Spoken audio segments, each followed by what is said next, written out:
This is going to be my top tips for Illuvium's PvP arena. This is all going to be based off my hundreds of hours playing the survival mode and my experience of many years being Masters Challenger in TFT. This first tip is going to be know how much mastery points you have each round. So a quick overview, round 1 you're going to have 100 mastery points to place your illuvials or armor. Round 2 you'll have 200 total, so an extra 100.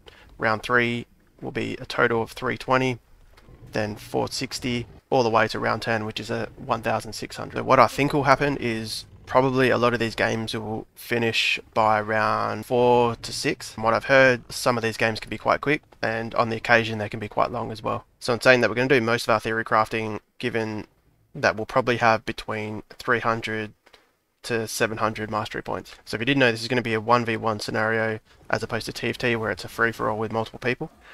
And you're going to be doing damage to your opponent based off how much illuvials are remaining on the board at the end of the round. So I'll give you an example of why this is important. We'll assume we're in round 1 and we've got 100 mastery points. With that 100 mastery points, I'm able to get 3 earth, 3 fighter due to attaching my ranger to my earth stoker here.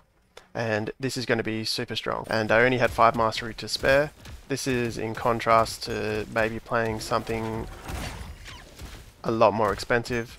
For example, the Familiar, which is considered quite strong, but I would only be able to place him and no other, or one other cheap alluvial, but it wouldn't gain me any affinity or class. Early game, this 3 fighter, 3 earth is going to beat that. Now round 2, I would have another 100 mastery points, and this may then allow me to place 2 more alluvials for 5 earth. Again, this is going to be super strong round 2, as opposed to potentially those really expensive alluvials. Now, maybe that person playing the Familiar has a really good plan, and it involves late game, and he's not too concerned about the early game. But potentially, I would have won these first 3-4 rounds and taken most of his HP. Now, by stage 3 or 4, I could have my 5 earth, 5 fighter and 2 mystic super cheaply. That's going to be super strong, and I may just win the game already. Then in the later rounds you could add augments, change positioning, or add in an upgraded version of the illuvial. This leads me into my next tip, which is going to be being aware that changing positioning is going to cost mastery points. So if I wanted to move my Doka back here to tank a rogue, that's going to cost me mastery points. So why is this important? Is because you might want to consider not placing your big carry down. Let's say it's a Scoriox, the evolved version of this one here. I may not play that round 1. I'll see what they play. I possibly give up that round. And then if they have rogues, or I don't want to be stuck on a tank, or there's some carry at the front like a fighter instead of a bulwark, I'll place my Scoriox down round 2, knowing that they either have to spend mastery points to change positioning, or they're just going to be in the same spot. And that way I'll have my carry or my rogue in a position to best attack, or to be safe from their rogues that they position round 1.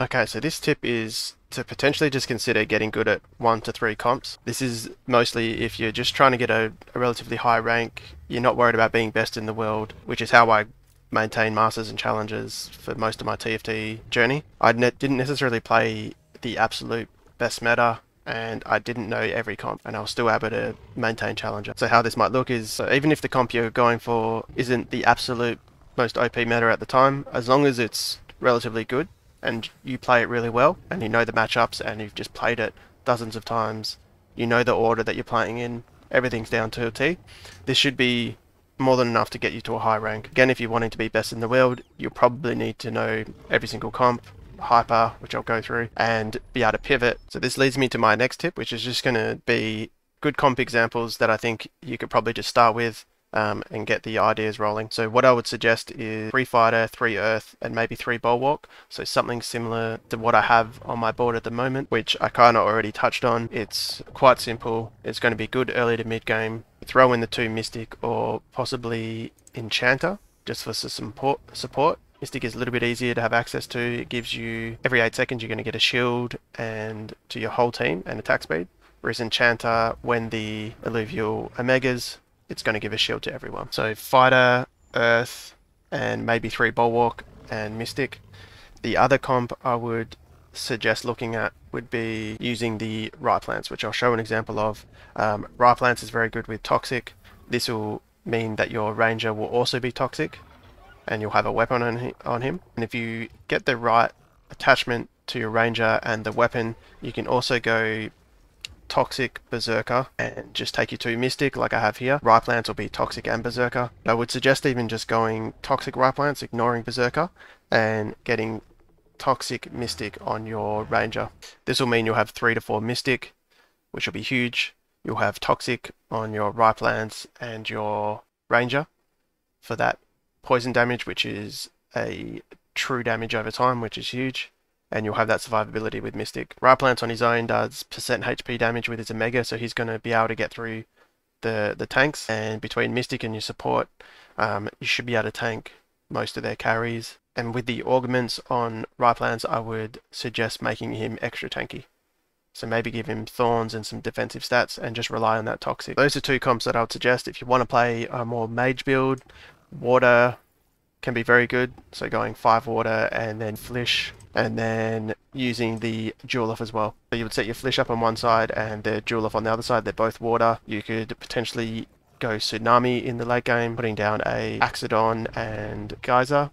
So that'll be Tsunami, and you'll have water, you'll have lots of heals, a big tank at the front, and your Flish and Jewel off on either side, shooting their beams at the furthest target. Bloom is also really fun, again using Mystic to support it. Bloom gives you HP every 9 seconds, I think it is. And you can go the Malura and the Phosphorus plus your Ranger for 3 Bloom. I do have a video on that, just using the Phosphorus. You can see how good it is. I'll put a link of that in the top right hand corner. So yeah, those are just some good compositions to maybe focus on. There's 3 decks already for you, and I think that'll get you pretty far. Now the last tip is going to may not be super relevant for just getting a relatively high rank, but at the top ranks it's definitely going to be hugely relevant, and that's taking note of Hyper. So Hyper is when your Illuvial is attacking, being attacked of an affinity that they're strong against. Vice versa, they can give Hyper to someone that they're weak against. One thing to note is not all the Hypers are super strong. Some of them just give extra tanky stats in the case of Bulwark, or extra damage and attack speed in the case of Fighter. A lot of games it won't even come into play at all. Some of the Illuvials will die, or the game will pretty much be over by the time Hyper is generated and it becomes relevant at all. So don't stress too much about this, but it is something to consider. I'll show you the chart here. A lot of it can be intuitive. For example, Fire is obviously going to be strong against Nature. Earth is going to be strong against Fire. Water is strong against Earth.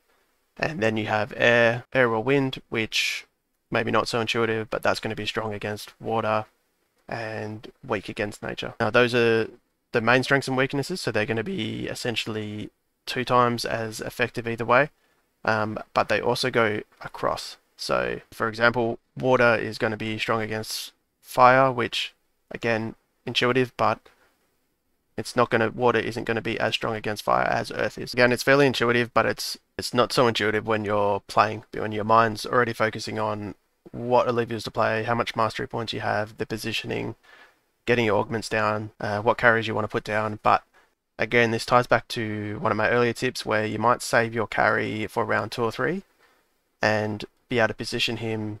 That's both going to favor his positioning, obviously, relative to other carries and tanks and assassins, but also his hyper. So maybe you ignore your whole team other than your main carry out to their hyper and know them really well. Again, if you're playing that Ripe Lance and you have him as nature dominant, you'll potentially want him to not be placed up against a fire tank and maybe up against a wind tank. If you're enjoying these tips, make sure to like and subscribe.